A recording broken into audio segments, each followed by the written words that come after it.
Hüseyin Şam'da bağlan gören gözlerimi ay kardeş iltiması var. Gel Hüseyin Şam'da bağlan gören gözlerimi, bak mənə roşan elə yolda qalan gözlerimi. Hüseyin 54'ünde Hüseyin atmadım eşkin daşını, sen giden yollara sepdin güzelim gözyaşını.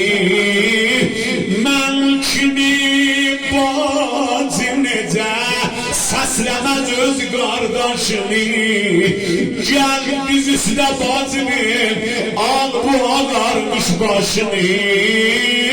Bağlamaz özgəsi sen bağlamazsan gözlerimi, ay yaralı yaralarıma kurban Hüseyin. Temiz abad, temiz abad. La ilahe illallah. Gör bu ne güzel.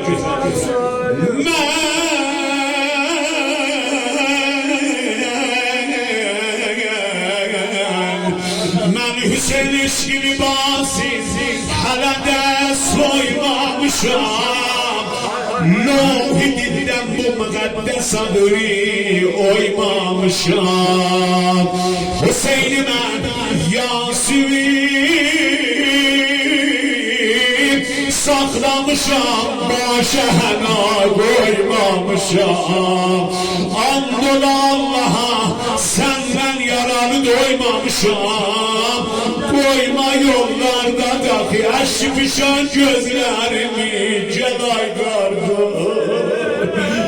gel ölürem aye. Uçardım erzim tamam aziz olasın, kardeş olsa bacının özgüyen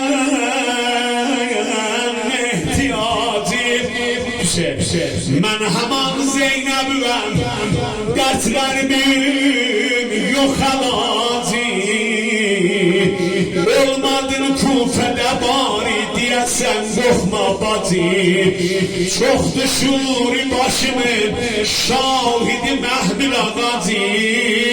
Tutdu yol şəhərdə qardaş alaqan gözlərimi, celay qardaş.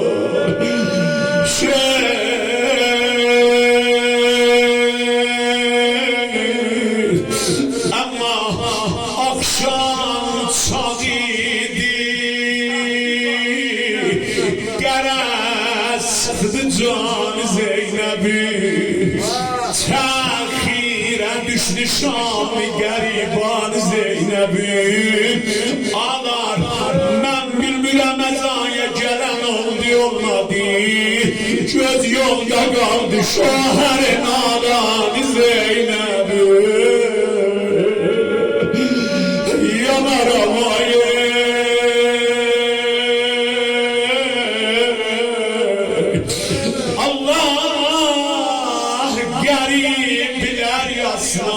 kim gelir mecel, meclis tutardı, olmadı mehman Zeynep'in.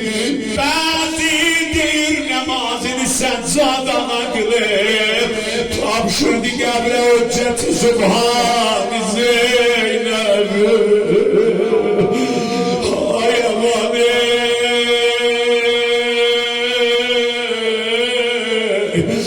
Getdiyə sən Hüseyin bacısı toprak altına, dillerde kaldı derdi feravan.